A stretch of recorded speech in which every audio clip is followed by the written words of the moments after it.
Le Belge Wout van Aert, roi de Paris, après une dernière étape dantesque dans ce Tour de France 2025.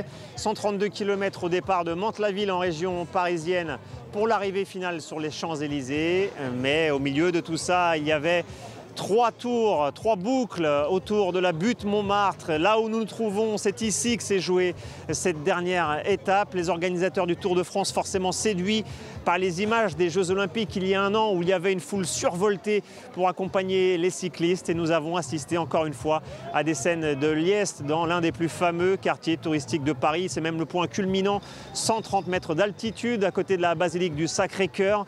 Et c'est là que Wout van Aert a placé son attaque fatale lors du 3e tour, sous la pluie, ce qui a rendu encore cette étape un peu plus mythique et dantesque, épique même.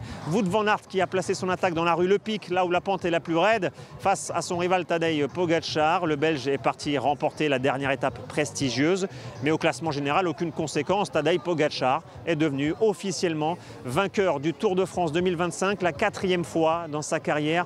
Il a terminé avec plus de 4 minutes d'avance devant Jonas Vingegaard, 11 minutes devant le 3e Florian Lipowitz. Tadej Pogačar qui a dominé l'ensemble des 3 semaines de compétition, 4 victoires d'étape pour lui. Lors de cette dernière semaine, il a même géré son effort pour arriver tranquillement à Paris. Il a confirmé qu'il est le meilleur cycliste de la planète, avec des victoires depuis le début de saison lors des courses classiques, les courses d'un jour, mais également dans les tours et dans le grand tour, le Tour de France. Et Tadej Pogačar qui va maintenant prendre quelques jours de repos et peut-être s'engager ensuite sur le Tour d'Espagne.